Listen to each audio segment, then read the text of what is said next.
আসসালামু আলাইকুম এভরিওয়ান। ছুঁয়ে দিলে মন গল্পের চতুর্থ পার্ট। তো চলো বেশি কথা না কইয়া গল্প শুরু করা যাক। রনির বাড়ির সামনে গিয়ে দেখি ভিতরে অনেক চিৎকার চেঁচামেচির শব্দ শোনা যাচ্ছে। তুবা বলল, কি রে, এখন কি বাসায় চলে যাবি নাকি এভাবে এখানে বসে থাকবি? আমি বললাম, আসছি যখন টাকা না নিয়ে আর যাব না, একটু অপেক্ষা কর, পরিস্থিতি বোঝার চেষ্টা করি। মিতু বলল, এভাবে সবার সামনে টাকা চুরি করবি? আমি বললাম, চুপ কর তোরা, এখানে বসে থাক, আমি দেখি। গাড়ি থেকে চুপ করে নেমে ওদের বাসের সামনে হেঁটে গেলাম। দেখতে পাচ্ছি সবাই রেডি হচ্ছে, মনে হয় কোথাও যাবে। আবার গাড়ির ভিতরে চলে গেলাম। মিতু বলল, কিরে, কি হলো, কিভাবে কি করবি? আমি বললাম, একটু পর ওরা সবাই চলে যাবে, হয়তো কোনো পার্টি আছে। তুবা বলল, সত্যি নাকি? আমি বললাম, এই দেখ সবাই বের হচ্ছে। তুবা বলল, কিন্তু 2জন বডিগার্ড দেখে গেছে, দেখ তুই। মিতু বলল, তাই তো, সবাই চলে যাচ্ছে কিন্তু 2জন বডিগার্ড দেখে গেছে। আমি বললাম, আরে আমি থাকতে এত চিন্তা করিস কেন, আগে ওদের তো যেতে দে। কিছুক্ষণ পর সব নীরব হয়ে গেল। আমি বললাম, মিতু, একটা রাইফেল আমাকে দে, আরেকটা তুই নিবি, ঠিক মাথা বরাবর গুলি করবি। তুবা বলল, এই তুই কি বলছিস, 2টা নিরীহ মানুষকে খুন করে ফেলবি? আমি বললাম, ওদের সাথে যারা কাজ করে তারা কেউ ভালো তোর মনে হয়? আর সোজা কথা মনে রাখ, আমার কাজের সামনে যে বাধা হয়ে দাঁড়াবে তাকেই জীবন দিতে হবে, হয় সে ভালো মানুষ হোক কিংবা খারাপ, আমার এতে কোনো যায় আসে না। মিতু রেডি তো? মিতু বলল, তুই বললেই গুলি করব। আমি বললাম, ওকে শুট। ব্যাস, 2টা লাশ পড়ে গেল, তাড়াতাড়ি চল, আর লাশগুলো একটু ভিতরে নিয়ে ফেলে দে, তাহলে কেউ দেখতে পারবে না। 3জন মিলে ভিতরে গিয়ে টাকাগুলো খুঁজতে লাগলাম, কিন্তু কোথাও পেলাম না। হঠাৎ দেখি একটা বিছানার নিচে কেমন জানি একটা গন্ধ আসছে। যেই চাদরটা তুলে দেখলাম, চোখ ছানাবাড়া হয়ে গেল। আমি বললাম, কিরে তোরা কই, এই দেখ টাকা। মিতু বলল, ওরে বাবা, এত টাকা? আমি বললাম, তাড়াতাড়ি গাড়িতে ভর। তুবা বলল, কাজে লেগে পড়তে হবে, নইলে ওরা আবার চলে আসতে পারে। যত টাকা আছে সব লুট করে পিছনে রেখে দিলাম, বাড়ির দিকে চলে যাচ্ছি। মিতু বলল, প্রথম মিশন খুব সুন্দরভাবে করতে পারছি, যাক কোনো সমস্যা হয় নাই। তুবা বলল, রে, আমি তো খুব ভয় পেয়ে গিয়েছিলাম। আমি বললাম, এই জন্যই আনতে চাইছিলাম না, জানি তুই ভয় পাবি। তুবা বলল, এখন এটা বল, টাকাগুলো কি করবি? আমি বললাম, তোদের কারো টাকা দরকার আছে? মিতু বলল, আমাদের টাকা হিসাব করার একটা লোক রাখি, আমরা টাকা দিয়ে কি করব, তাই না তুবা? আমি বললাম, তুবার সম্পর্কে তুই জানিস? মিতু বলল, কাজে নামার আগে সব জানতে হয়, তোর সম্পর্কে জানি, শালা 5 মেয়ে মিলে। আমি বললাম, চুপ করবি? তুবা, তুই এত বেইমান হলি কি করে? তুবা বলল, তুই বললি না আমরা ফ্রেন্ড, ওর তো সব জানার দরকার, তাই বলে দিছি। আমি বললাম, ভালো করছোস, ওই মেয়েদেরকে যে আমি কি করব আস্তে আস্তে বুঝতে পারবি, এমন শাস্তি দিব জীবনেও ছেলেদের দিকে চোখ তুলে তাকাবে না। এখন এক কাজ কর, তোদের চেনা পরিচিত কোনো ব্যাংক আছে? মিতু বলল, এই কথা জিজ্ঞেস করলি কেন? আমি বললাম, যে কোনো ব্যাংকে টাকা রাখলে রনি খবর নিয়ে ফেলবে, এজন্য বললাম। মিতু বলল, বুঝছি, আমার মামাতো ভাই ব্যাংকের ম্যানেজার, তবে এখান থেকে একটু দূরে হবে। আমি বললাম, তাহলে তো হয়েই গেল, চলে যা তুই, আর আমার অ্যাকাউন্টে সব টাকা দিয়ে দিবি। মিতু বলল, তোরাও চল। 1x হচ্ছে সবচেয়ে বিশ্বস্ত বুকমেকার, যা পিএইচডি এবং সিরিয়া অ্যাপের অফিসিয়াল পার্টনার। এই অ্যাপসে আপনি cricket, football, tennis live match দেখতে এবং তাদের স্কোর ভবিষ্যৎবাণী করে সহজেই অর্থ উপার্জন করতে পারবেন। সেই সাথে BMW গাড়ি, আইফোন, ল্যাপটপ এবং আরো অনেক নগদ পুরস্কার জেতারও সুযোগ রয়েছে। এই অ্যাপটিতে আপনি class crystal, under and over 21 ইত্যাদি গেম খেলে সহজেই আয় করতে পারবেন। আপনি বিকাশ, নগদ, রকেট ব্যাংক, ক্রিপ্টো, পেপল এবং অন্যান্য সহজ পদ্ধতির মাধ্যমে সহজেই আপনার জেতা টাকা তুলতে পারবেন। এখানে আপনি 24 ঘন্টায় 7 দিন গ্রাহক সহায়তা পাবেন। তাই এখনই পিন কমেন্টের লিঙ্ক ব্যবহার করে রেজিস্ট্রেশন করুন, অথবা গুগলে 1x সার্চ লিখে রেজিস্ট্রেশন করুন। আর হ্যাঁ, রেজিস্ট্রেশনের সময় আমার প্রোমো কোড VODO7 ব্যবহার করে প্রথমবার ডিপোজিটে 20,000 টাকা পর্যন্ত পান। আমি বললাম, সবাইকে একসাথে দেখলে সন্দেহ করবে। তুবা বলল, মিতু, আর এই কাজটা তো তুই একাই করতে পারবি। মিতু বলল, আচ্ছা যা। বাসার সামনে আমরা নেমে গেলাম, মিতু গাড়ি নিয়ে চলে গেল। আমি বললাম, কিরে তুবা, তোর মা বকা দিবে না? তুবা বলল, আম্মুকে ঘুম থেকে জাগাতে পারবি তুই? গিয়ে দেখ কি মরার মতো ঘুম দিচ্ছে। আমি বললাম, তোর বাবা নাই তাই তো এজন্য বেশি করে ঘুমাই। তুবা বলল, দেখ উল্টাপাল্টা কথা বলবি না। আমি বললাম, উচিত কথা বললেই দোষ। তুবা বলল, তোর সাথে কথা বলা যাবে না, তোর মাথা এখন পুরোই খারাপ হয়ে গেছে। বাসায় গিয়ে ঘুমিয়ে পড়লাম, আর সকালে উঠে দেখি টাকার মেসেজ এসে গেছে ফোনে। বাবা, এত টাকা আমার অ্যাকাউন্টে, দেখে আমি অবাক হয়ে গেছি। সারা জীবন বসে খেলেও এই টাকা শেষ হবে না। বিরাস করতে করতে তুবাদের বাসায় গেলাম, গিয়ে দেখি মা মেয়ে মিলে নিউজ দেখছে। আমি বললাম, কি আন্টি, সকাল হতেই আজকে টিভির সামনে বসা? আন্টি বলল, সন্ত্রাসীর বাড়ি থেকে টাকা চুরি করছে, এত বড় কলিজা যে কার হতে পারে বুঝি না, ভয় করলো না ওদের? আমি বললাম, আন্টি আপনি জানেন আপনার মেয়ের অনেক সাহস বেড়েছে, সেই দিন আমাকে বলল কি জানেন, বলে আমি বুড়ি হয়ে যাচ্ছি, তাও আম্মু আমাকে বিয়ে দেয় না। তুবা বলল, কি, কখন আমি তোর এই কথা বললাম? হ্যাঁ, আন্টি বলল বিয়ে করার খুব শখ না, দাঁড়া রান্নাঘর থেকে খুন্তিটা নিয়ে আসি। আন্টি ভিতরে চলে গেল। আমি বললাম কেমন দিলাম?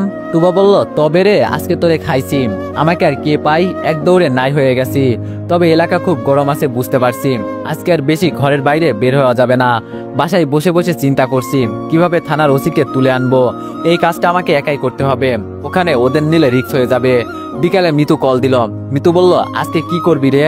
আমি বললাম রাতে দেখতে পারবি, আর রাতে তোদের কোথাও যেতে হবে না, তুবার বাসায় থাকিস তাহলেই হবে। মিতু বলল আচ্ছা। আমি বললাম আর শোন, মোটা থেকে একটা লাঠি নিয়ে আসবি। মিতু বলল কি করতে চাস বলতো? আমি বললাম সময় হলে দেখতে পারবি, এখন যেটা বললাম সেটা কর। মিতু বলল ওকে। রাত 10টা থেকে থানার সামনে ঘোরাঘুরি করছি, ওসি কখন বের হবে? এই যা, একটা কথা তো ভুলেই গিয়েছিলাম, তাড়াতাড়ি মিতুকে কল দিলাম। মিতু বলল হ্যাঁ আমাদের আসতে হবে, বল কোথায় আসবো? আমি বললাম আসতে হবে না, তুই এক কাজ কর, আমাদের থানার ওসি সম্পর্কে সকল তথ্য বের কর।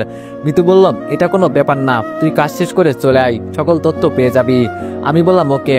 ফোন রেখে অপেক্ষা করছি, হঠাৎ দেখি ওসি বের হচ্ছে। স্যার আপনার সাথে আসবো কি?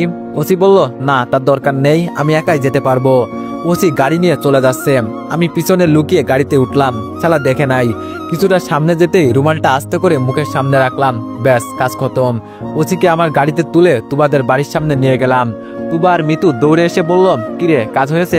আমি বললাম এখন তোর চাচার রুমের চাবি আছে তো? তুবা বললাম খোলাই রেখেছি। আমি বললাম তাহলে চল, আর দেরি করা যাবে না। ওসিকে ধরাধরি করে বাংলোতে নিয়ে গেলাম, সুন্দর একটা পরিবেশ, এখানে কেউ নেই, সুন্দর মতো কাজ শেষ করতে পারবো। ওকে রশি দিয়ে চেয়ারের সাথে বেঁধে ফেল। কিছুক্ষণ পর ওসির জ্ঞান ফিরল, আমাদের দেখে চোখ বড় বড় করে তাকিয়ে আছে। মিতু বলল সেই দিনের কথা মনে আছে? শালার টাকা আর ক্ষমতার কারণে আমাদের মামলা নিলি না, আজকে তোরে কে বাঁচাবে? ওসি বলল কি বলছো তোমরা এইসব?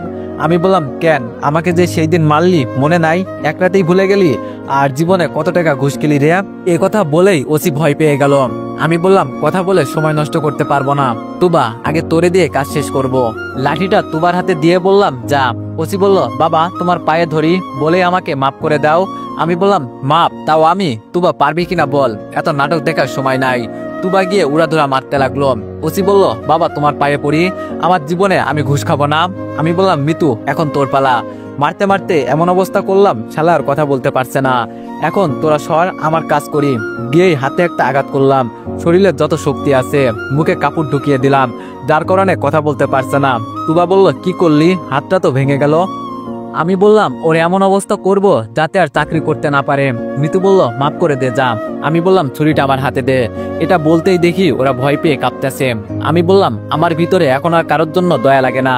ছুরিটা নিয়ে পা বরাবর একটা কোপ দিলাম, ব্যাস পাটা ছিটকে দূরে পড়ে গেছে। শোন তোর পরিবারে কয়জন আছে সব আমি জানি, কালকের পর তোরে যেন এই শহরে দেখতে না পাই, নইলে জীবন নিয়ে আর বাড়িতে ফিরতে পারবি না। আর এইসব যদি কাউকে বলিস তাহলে তোর একটা মেয়ে আছে না, এসএসসিতে পড়ে, ওকে কিন্তু আমি কি করতে পারি তোর ধারণার বাইরে। একটা কথা কি জানিস, আমি এমন ছিলাম না, আমাকে এমন বানাইলি তোরা, এজন্য তোদের আগে ঠিক করছি, নইলে সমাজে এগুলোই চলবে। ওসির হুশ নাই, বেহুশ হয়ে গেছে। ওকে ধরে থানার সামনে রেখে এলাম, আর বুকের মাঝে বড় করে একটা কাগজ দিয়ে লিখলাম ঘুষখোর, আর যে ঘুষ খাবে তাকে এই অবস্থা করব। তিনজন মিলে রুমটা পরিষ্কার করলাম। আমি বললাম কিরে তোরা সেই কখন থেকে আমার সাথে কথা বলছিস না কেন, কারণটা কি, নাকি এখনো ভয়ে আসোস? মিতু বলল আমি যতটা ভেবেছিলাম তার থেকেও তুই আরো বড় কিছু করে ফেললি। আমি বললাম আজকে তো শুরু দেখলি। তুবা বলল আর কি দেখাতে চাস তুই? সি, তাই বলে তোর মনে একটুও দয়া মায়া হবে না? আমি বললাম কারে কি বলছিস তুই? যখন আমাকে থানায় উলঙ্গ করে পিটালো তখন তোর দয়া মায়া কই ছিল? যখন ওই শালা আমার মাকে ধর্ষণ করেছিল তখন তোর দয়া মায়া কই গিয়েছিল? আরো শুনতে চাস? কত কষ্ট নিয়ে বেঁচে আছি আমারটা আমি জানি, তোদের আমার সাথে কাজ করতে হবে না, আমি একাই সব করতে পারবো, সরি মাফ করে দিস। ঋতু বলল রাগ করলি? আমি বললাম আরে রাগ করবো কেন, তোরা আমাকে অনেক সাহায্য করলি, থাক আর করতে হবে না। তুবা বলল সরি রে, আমি জানতাম না তোর সাথে কি কি হয়েছে। আমি বললাম এভাবে তোদের দিয়ে কাজ করাইলে হবে না, তোরা এমনি মেয়ে মানুষ, তোদের একটা ভবিষ্যৎ আছে। এক কাজ করবি, তোদের চেনা পরিচিত কেউ থাকলে কালকে রাতে এখানে নিয়ে আসবি, আর বলবি টাকার অঙ্কটা বেশি করে, তাহলে রাজি হবে। তুবা বলল কিন্তু? আমি বললাম আমি তোদের জীবন নষ্ট করতে চাই না, সত্যি আমি সরি, তোরাও তো দুইটা মেয়ে মানুষ, আমার কিছু হয়ে গেলে সমস্যা নেই, কিন্তু তোদের তো পরিবার আছে। মিতু বলল আচ্ছা যতজন লাগে আমি নিয়ে আসবো, টাকার জন্য সবাই সব কাজ করতে রাজি আছে। আর সরি, আমি ভাবছিলাম মানুষ খুন করতে পারবো, কিন্তু আমার মায়া লাগে, আমার দ্বারা এসব হবে না রে। আমি বললাম আচ্ছা চল, এমনি অনেক রাত হয়ে গেছে, ঘুমাতে হবে। তুবা বলল, আমার উপর রেগে আসোস? আমি বললাম, না রে, আমি নিজেই আসলে বুঝতে পারি নাই। আর মিতু, তোর বাসায় যেতে হবে না, এমনি অনেক রাত হয়ে গেছে, এখানে তুবার সাথে থেকে যা। তুবা বলল, আমিও তাই বলি, চল। মিতু বলল, কিন্তু। তুবা বলল, আরে চল তো, কথা বলিস না, শুয়ে শুয়ে চিন্তা করছি, একটা বাসায় কিনতে হবে, এই বস্তির বাড়িতে আর থাকা যাবে না। সকালে ঘুম থেকে উঠে তুবাদের টিভির সামনে গিয়ে বসলাম, আমার রুমে টিভি নাই এই জন্য। আন্টি এসে বলল, আজকে কি জন্য এত সকাল সকাল? আমি বললাম, মনে হয় আজকে কিছু হতে চলেছে, এই জন্য নিউজ দেখতে বসলাম। বলতে না বলতেই ওসির খবর প্রকাশ হয়ে গেল। আন্টি বলল, কি হচ্ছে এই দেশের বুঝলাম না, আজকে খুন, গতকাল টাকা লুট, আরো কত কি যে হবে, পুলিশ ধরে না কেন ওদের বুঝি না। আমি বললাম, আন্টি, ওই ওসি ঘুষ খায়, এই জন্য এমন করছে, যে এই কাজ করছে ভালো করছে আমি বলি। আন্টি বলল, তাই বলে পা কেটে ফেলবে? আমি বললাম, ওসিকে কথা বলানোর চেষ্টা করছে, দেখি কার নাম বলে। সাংবাদিক প্রশ্ন করলো, কি করলো আপনার এই অবস্থা স্যার? ওসি বলল, আমি অন্ধকারে কিছুই দেখতে পাইনি, তাই বলতে পারবো না। মনে মনে বললাম, বাসলি, নইলে আজকে রাতেই তোর খেল খতম করে দিতাম। তুবা বলল, কিরে, কি দেখিস বসে বসে? আমি বললাম, এই তো নিউজ দেখি, আমাদের থানার ওসির নাকি কে পা কেটে ফেলেছে। তুবা বলল, কি বলেই অজ্ঞান হওয়ার ভান ধরছে দেখতে পারছি। আন্টি বলল, মামা অজ্ঞান হোস না, এইসব খুন খারাপি তো হয়েই থাকে, এতে এত ভয় পাওয়া লাগে? মিতু বলল, আমি এইসব ভয় পাই না, তুই এত ভয় পাস কেন বুঝি না। আন্টি, ওকে একটু বোঝাতে পারেন না? আমি আর মিতু মিলে হাসছি। আমি বললাম, মিতু চুপ কর, আমার বোন কল দিয়েছে, দেখি কি বলে। ফোনটা ধরতেই দেখি মিলি চোখ বড় বড় করে আমার দিকে রাগি চোখে তাকিয়ে আছে। আমি বললাম, মিলি বোন আমার, এমন করে তাকিয়ে আসোস কেন? আমার তো ভয় লাগছে। মিলি বলল, তুই আমাকে মিথ্যা বললি কেন? আমি বললাম, কি মিথ্যা বলছি? মিলি বলল, সেতু আন্টি আমাকে সব বলেছে, তুই আমাকে পড়াশোনার জন্য এখানে পাঠাইছোস। আমি মনে মনে বললাম, এই যে আজকে আমাকে খাইছে, এই সেতুশালীটা আবার কে? মিলি যেভাবে খুশি সেভাবে আমাকে বকা দিচ্ছে। আমি বললাম, হয়েছে বোন আমার। মিলি বলল, তুই আমাকে মিথ্যা বললি কেন, এটা আগে বল। আমি বললাম, তুই তো জানিস আমি তোকে কত ভালোবাসি, আমি চাই তোরে ভালো রাখতে, দেশে থাকলে কেমন পড়াশোনা করতি আমি জানি, আর এখন তুই ভালো করে পড়াশোনা করতে পারবি, আমি এটাই চাই। মিলি বলল, তোর সাথে কথা নাই, নে আপুর সাথে কথা ক। আমি বললাম, তুবা, এই আপুটা আবার কে? তুবা বলল, আমার চাচাতো বোন। আমি বললাম, ও। সেতু বলল, ভালো আছেন ভাইয়া? আমি বললাম, আপনি? সেতু বলল, আচ্ছা, আপনার কি মাথা খারাপ, এত পিচ্ছে একটা মেয়েকে কেউ মিথ্যা কথা বলে? আমি বললাম, কি করব বলেন, ছাদে তো আর বলি নাই। তুবা, নে তোর বোনকে বোঝা। তুবা বলল, দে। মিতু বলল, আচ্ছা আমি যাই রে। আমি বললাম, আর রাতে আমি যা বলছিলাম? মিতু বলল, হয়ে যাবে, চিন্তা করতে হবে না তোর। আমি বললাম, আর তার পাশের খবরটা একটু রাখিস। মিতু বলল, এইসব নিয়ে তোর চিন্তা করতে হবে না। আমি বললাম, আচ্ছা তাহলে যা। মিতু চলে গেল। মিলিকে চারপাশ বুঝিয়ে ফোন রাখলাম। বিকালে তুবা, আন্টি আর পাশের বাসার একটা মেয়ে, চারজন মিলে ক্যারাম খেলছি, তখন মিতুর ফোন। আমি বললাম, মিতু বল। মিতু বলল, খবর কিছু শুনছিস? আমি বললাম, কি হয়েছে আর কিসের খবর? মিতু বললাম, কালকে সকালে থানায় নতুন ওসি আসবে, শুনছি উনি নাকি খুব হার্ড, আর অপরাধীদের কি করে জানিস, জেলে ঢুকায় না, সাথে সাথে ইনকাউন্টার করে ফেলে, শুনছি অনেক ভয়ঙ্কর, আমার তো ভয় হচ্ছে। আমি বললাম, এত ভয় পাস কেন? তুবা বলল, কার কথা বলছিস? আমি বললাম, মিতুকে দেখতে আসবে, তাই বলছে ও ভয় পাচ্ছে। মিতু বলল, শালা মিথ্যা তো খুব বলতে পারিস, এইদিকে আমি ভয়ে মরছি, ওই ওসির একটা গুণ আছে কি জানিস? আমি বললাম, না বললে শুনবো কি করে? মিতু বলল, যেই মামলাটা নেয় এ শেষ করেই ছাড়ে।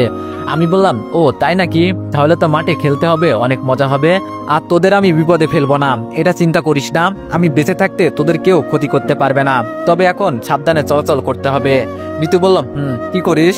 আমি বললাম, তুবার মাকে নিয়ে ক্যারাম খেলি। মিতু বলল, কাজ কাম নাই তো বসে বসে খাস এজন্য। আমি বললাম, রনির কি খবর রে? মিতু বলল, পাগলা কুকুরের মতো এই দিক সেই দিক ঘোরে। আমি বললাম, ওর হায়াত খুব কম, শীঘ্রই ওর সাথে আমার দেখা হবে, আচ্ছা ফোন রাখি। আন্টি বলল, বাবা তোমার পছন্দের কেউ আছে নাকি? আমি বললাম, কেন আন্টি হঠাৎ এই কথা বলছেন? আন্টি বলল, তোমার তো কেউ নেই, তাই তোমার বিয়ের দায়িত্ব আমাকেই তো নিতে হবে। আমি লজ্জা পেলাম আন্টির কথা শুনে। তুবা বলল, দেখো আম্মু, বিয়ের কথা বলতেই কেমন লজ্জা পাই, বুঝি ছেলের এখন বিয়ের বয়স হয়েছে। আমি বললাম, ধুর কি যে বলিস না, আগে তোর বিয়ে দিব, পরে মিলিকে, পরে আমি। আন্টি বলল, তাহলে তো তুমি বুড়ো হয়ে যাবে, পরে কেউ তোমাকে বিয়ে করবে না। আমি বললাম, রাস্তা থেকে একটা বুড়ি ধরে নিয়ে এসে বিয়ে করে ফেলবো, তাইলেই তো হবে। সবাই আমার কথা শুনে হাসতেছে। রাতে মিতুকে কল দিলাম। মিতু বলল, বল।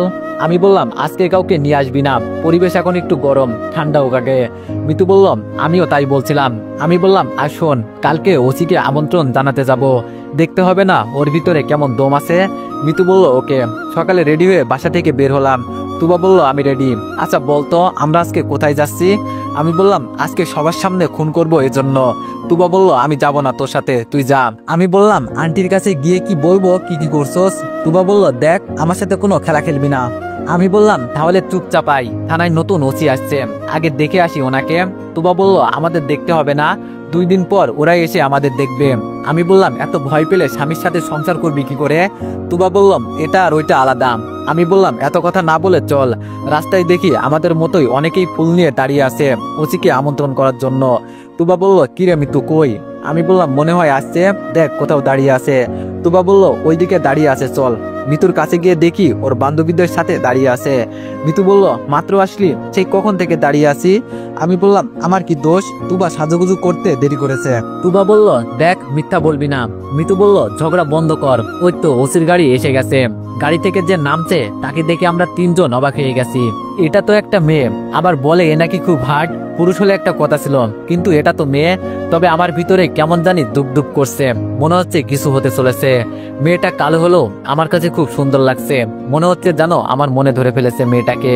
ইস সত্যি অনেক সুন্দর আছে বলতে হবে। কালো হলো, মুখের ফেস কাটিং অনেক সুন্দর। তবে সবচেয়ে বেশি অবাক হয়েছে দেখি মিতু, বুঝতে পারছি না ও মুখ দিয়ে কোনো কথাই বেরোচ্ছে না, হা করে তাকিয়ে আছে। মেয়েটা আমাদের কাছে আসতেই মিতুর দিকে কেমন করে তাকিয়ে আবার চলে গেল। তবে ও চলে যাচ্ছে না রে ভাই, আমার মন নিয়ে যাচ্ছে। এত সুন্দর খুশবু আসছে ও শরীর থেকে, যেন আমি সত্যি পাগল হয়ে যাব। তুবা বলল কিরে দেখা তো শেষ, চল এখন কোথাও ঘুরতে যাই।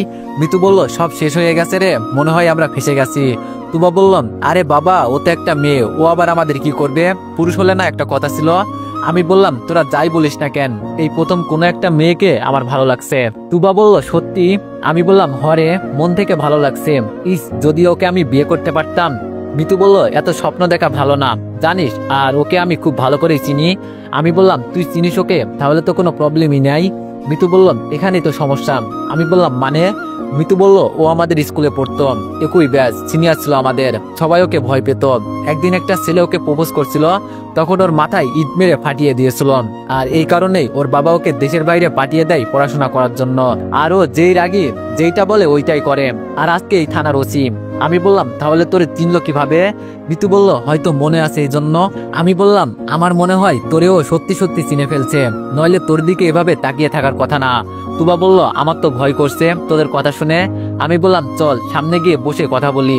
তুবা বলল আমি যাব না তোদের সাথে, আমি আমার মা বাবার একমাত্র মেয়ে, পরে আমাকে ফাঁসিয়ে দিবি তোরা বুঝতে পারছি। আমি বললাম আচ্ছা তুই এত ভয় পাস কেন? তুবা বলল আগে যদি জানতাম তুই এসব করবি তাহলে জীবনেও তোরে আমি ফ্রেন্ড করতাম না। আমি বললাম মিতু দেখ কি বলে, আচ্ছা তোর কি মাথা খারাপ হয়ে গেছে? আমি বলছি না আমি থাকতে তোদের কাউকে মরতে দিব না, এত চিন্তা করিস কেন? তুবা বলল আমি এখন কান্না করে দিব, দেখ কই বিপদের কথা বলবে সরাসরি বলে মরতে দিব না।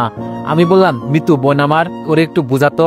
মিতু বলল আমারও তো খুব ভয় করছে, আগে এত ভয় করতো না, এখন থানার ওসিকে দেখে সত্যি ভয় করছে।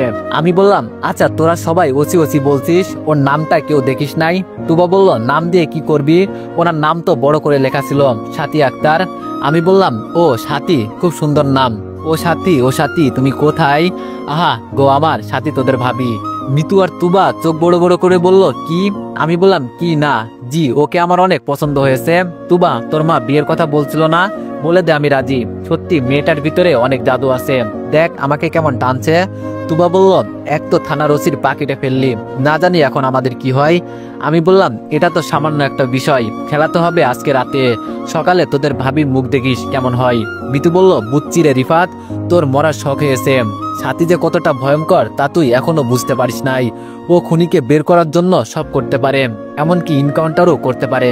আমি বললাম একা একা মাঠে খেলতে তো মজা হবে না, শক্ত কোনো খেলোয়াড় ছাড়া একা মাঠে গোল দিলে কি হবে? মজা তো হবে এখন।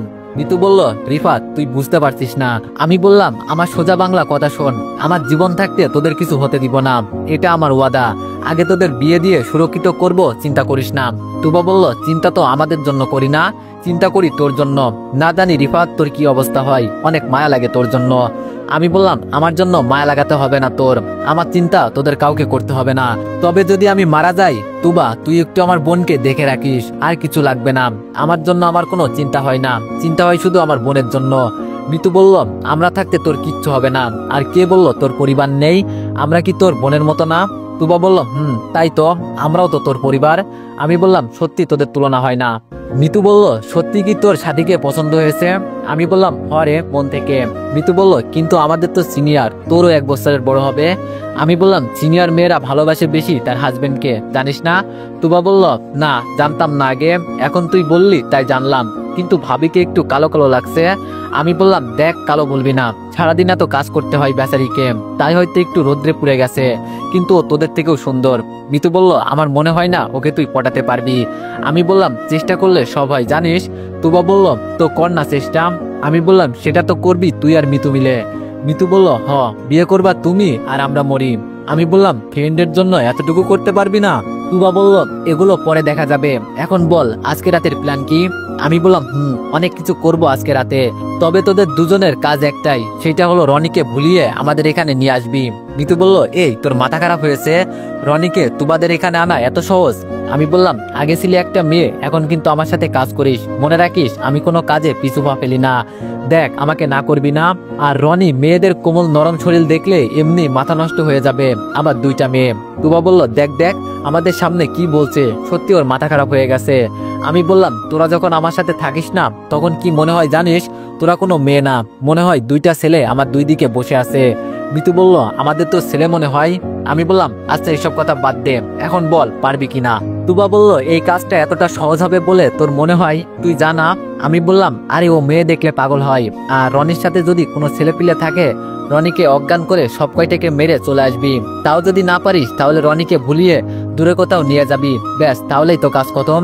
মিতু বললাম কাজটা তো করাই যাবে, ওকে আমি ছাড়বো না, ও আমার সবকিছু ধ্বংস করে দিছে। আমি বললাম দেখ ওর আজকে রাতে কি অবস্থা করি। তুবা বলল একটা বিষয় আমার মাথায় আসছে কি জানিস? আমি বললাম বল। তুবা বলল তুই যদি সত্যি সত্যি সাথীর জন্য পাগল হোস আর ও যদি জানতে পারে সবকিছুর কারণ তুই, তাহলে কি হবে তখন? আমি বললাম পরের বিষয় পরে দেখা যাবে, এইসব নিয়ে তোর চিন্তা করতে হবে না, এখন চল থানায় গিয়ে একটু পরিচিত হয়ে আসি। মিতু বলল তোর মাথা খারাপ হয়ে গেছে? আমি বললাম আরে পাগলি তুই তো চিনিস না, ব্যাস হয়ে গেল, বলবি আপনাকে দেখতে আসছি, সেই কবে দেখছি তার মনেই নেই। তুবা বলল তোর জন্য কি সত্যি সত্যি আজকে মরতে হবে? আমি বললাম মরলে মরবি, বিনা দ্বিধায় বলতে তো পারবি বেস্ট ফ্রেন্ডের জন্য জীবন উৎসর্গ করে দিলাম। তুবা বলল তোর জন্য একটা কুত্তাও মরবে না, আবার আমরা। আমি বললাম অপমান করলি বুঝি? তুবা বলল যাই মনে করিস। আমি বললাম আচ্ছা বাদ দে, চল এখন একটু তোর ভাবিকে দেখে আসি। মিতু বলল মরবি তো তোরা না, মারবি তো আমাকে। আমি বললাম ও সাথী তুমি অপেক্ষা করো, আমি আসছি। তো এভরিওয়ান নেক্সট পার্টের জন্য সবাই অপেক্ষা করো, আর সবাই একটু বেশি বেশি লাইক আর কমেন্ট করে দিও। ধন্যবাদ।